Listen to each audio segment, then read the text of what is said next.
wanted to address something that I see girls doing all the time, and it is so hurtful. So I had this girl come to me, and she was talking to me about some things that were going on with her friends. We'll call her Amanda, okay? So Amanda has a couple friends that she doesn't think makes very good decisions. Amanda kind of seems to be one of those wise old souls, and it's very tough for her to see kids making really bad decisions because she can kind of see things coming down the pike. I've talked to her quite a lot, and I'm pretty impressed with her. But her friends, are understandably frustrated with that because they're at the age in their life where they want to be able to make decisions and mistakes and not have somebody tell them what to do. It's that teenager period, which is fine, But what happens is Amanda is sitting here talking with a couple of her friends, and all of a sudden these two friends start whispering and laughing and giggling, intentionally excluding Amanda and refusing to tell Amanda what is going on. And so she said, well, what do I do? What do I do with that? So I have a bit of a complicated response to that.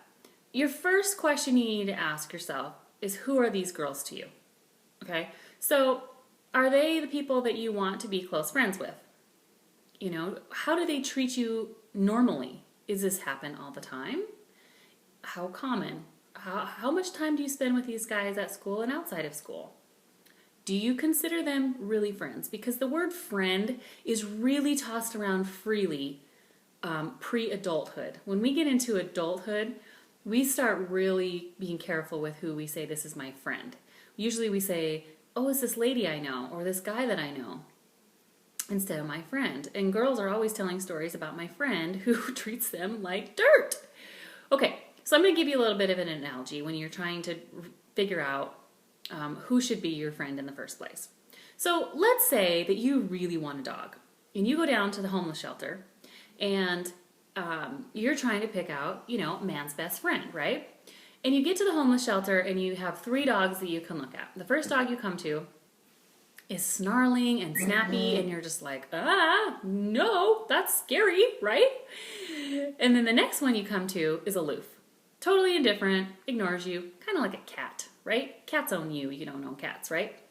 And you're like, well, the dog really doesn't like me. Then you go to the next one, and this dog is just wiggling and wagging his tail and licking you, and he's just so excited to see you. And he's like, oh my gosh, I found my long-lost soulmate, right?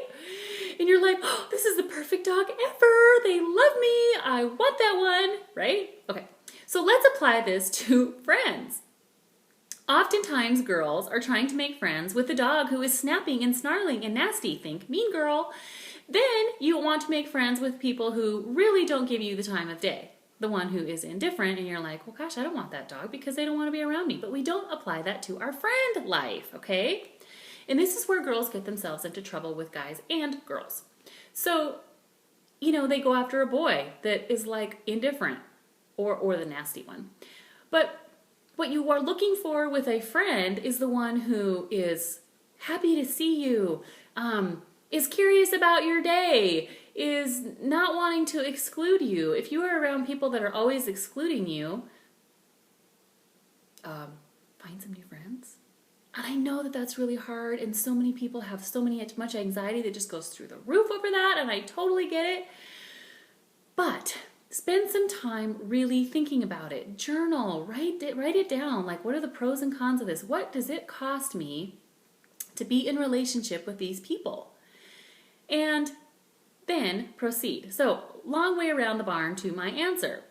If these girls who are whispering behind your back, sort of, like they're whispering in each other's ear and you're not able to hear what's going on, identify who they are. Now, if these ones would actually be considered a friend, okay, they don't normally do this, I personally would call them out on the spot right there. I would just say, wow, that is like so hurtful. Why are you guys doing that?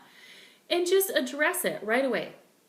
I kind of like that better because if I stew on something too long, sometimes I make up this story in my head and I make it way worse than it is, and it just doesn't need to be that way.